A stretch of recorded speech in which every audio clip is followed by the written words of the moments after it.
Wa may yuhajir fi sabilillah yajid fil ardi muraghaman katsira wa sa'a.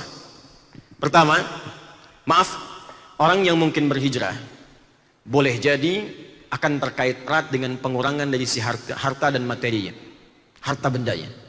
Jadi ada sifat hijrah yang terkait dengan harta benda, satu, yang akan berpengaruh pada pola hidupnya. Dan ada janji Allah di sini yang akan mengganti apa yang dia rasakan rugi. Pertama, hijrah lewat harta. Apa kaidah yang digunakan? Teruskan hadisnya. Manahallahu anhu. Kalau pengen hijrah, cepat tinggalkan semua yang dilarang oleh Allah. Motivasinya cepat tinggalkan. Nah, sekarang Anda bergulat dengan harta misalnya. Kerja, bisnis, macam-macam. Apa saja yang dilarang? Penipuan, haram. Korupsi, haram. Kolusi, haram. Riba, haram. Mencuri, haram. Kalau harta ingin diberkahi, maka hijrah. Tinggalkan cepat semua yang dilarang. Cepat tinggalkan ini. Walaupun saat meninggalkan itu, karena pola hidupnya sudah terpola dengan pendapatan dari hasil yang haram itu, mungkin tidak mudah meninggalkannya. Pada awalnya demikian. Biasa nipu, penghasilan dari hasil penipuan, kelihatan banyak, sekarang harus ditinggalkan. Biasa saling menyogok, sekarang harus ditinggalkan.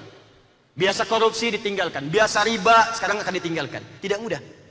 Dan biasanya harta haram itu membentuk pada perilaku yang tidak sama dengan harta halal. Beda. Orang yang mendapatkan harta dengan cara yang halal, itu perilakunya pasti beda dengan orang yang mendapatkan harta dengan cara yang bermasalah. Pasti beda. Jalannya akan lain.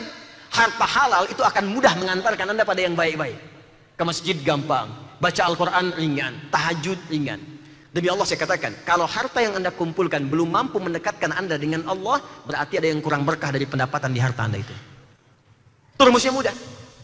Temukan rumusnya di Al-Bukhari, Kitabul Ilmi nomor hadis 71 dari Muawiyah bin Abi Sufyan radhiyallahu taala anhu.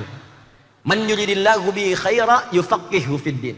Siapa yang diinginkan oleh Allah berubah jadi orang baik, maka yang pertama akan dilakukan oleh Allah membimbing dia untuk memahami ajaran agamanya. Orang yang mencari nafkah dengan tuntunan agama itu dibawa dengan pola iman. Di sifat imannya membimbing dia. Di Quran surah kedua ayat 172. Ya ayyuhalladzina amanu, disebutkan imannya dulu. Kulu min thayyibati ma razaqnakum. Kata Allah, orang-orang beriman itu pasti akan mencari harta yang terbaik untuk mendapatkan nafkah dalam hidupnya. Jadi yang baik-baik yang dicari. Berkah, berkah, berkah, berkah. Karena yang dicari yang berkah ini, maka iman yang didapatkan dengan harta itu mengantarkan dia pada perbuatan yang baik-baik. Sholatnya gampang. Coba lihat, mencari nafkah dibuka dengan kalimat iman. Bukankah sholat dibuka dengan kalimat iman?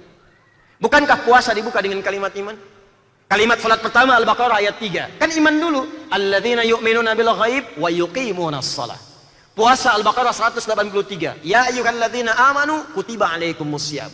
Mencari nafkah Al-Baqarah 172. Ya ayyuhalladzina amanu kulu min thayyibati ma razaqnakum. Kalau sudah berkah karena salatnya rajin, puasanya rajin, jadi harta itu juga dipakai untuk membantu dia menunaikan salat dengan sempurna. Sepeda dipakai subuhan, motor dipakai zuhuran, maghrib dipakai maghriban dengan mobilnya. Dipakai semua. Saat puasa hartanya berkah, sahurnya berkah, bukanya berkah, mudah. Iman mengantarkan pada perbuatan iman lagi. Sebaliknya, harta haram belum tentu.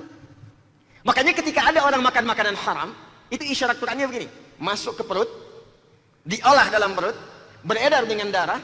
Kalau sudah jadi daging, masuk ke telinga, Quran surah 6 ayat 25 di pertengahannya, wa fi adhanihim waqra, di telinganya ada sumbatan. Kalau lebih jelas lagi, masuk ke mata, masuk ke telinga, masuk ke hati. Al-Baqarah ayat 7. Khatamallahu ala qulubihim wa ala sam'ihim wa ala absarihim ghishawa. Maka ke telinga jadi sumbatan, ke mata jadi hambatan, tertutup pandangannya, ke hati ngunci. Makanya ketika mendengar azan, walaupun dia kaya secara duniawi, tapi kalimat-kalimat baik gak kedengaran oleh telinganya. Ngelihat orang ke masjid gak ada sentuhan ke hatinya, karena matanya terhalang, hati tertutup. Bukan gak lihat, Pak, bukan tidak mendengar, Bu.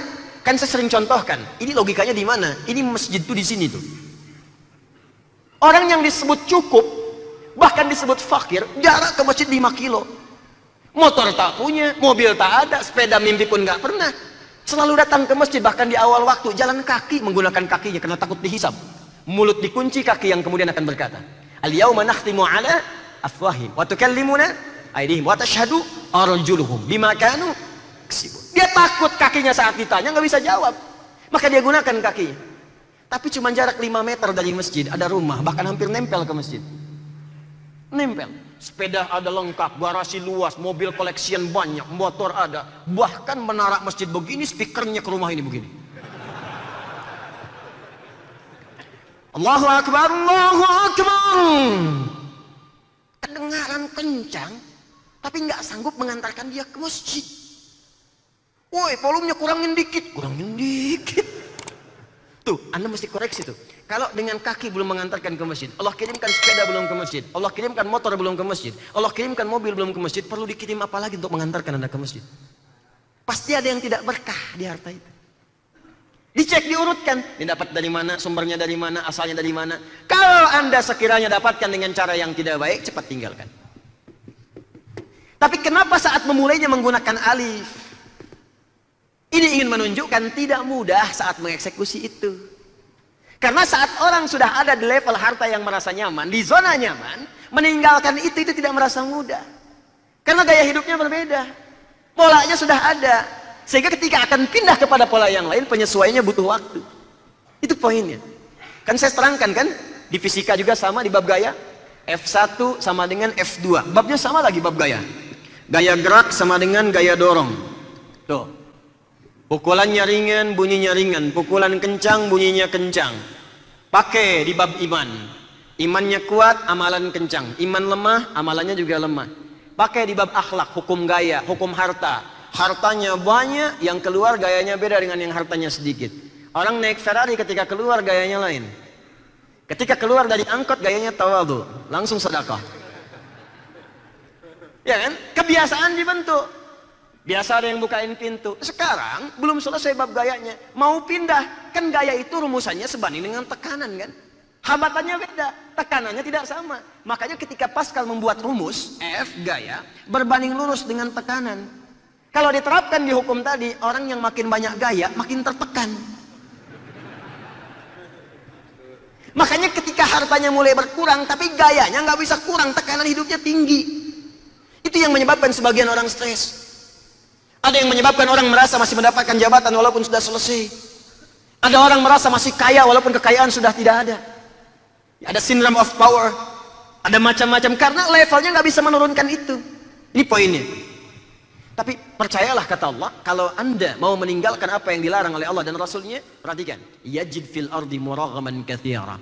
Aku akan berikan lahan yang lebih besar dari apa yang ia dapatkan sebelumnya dari yang haram.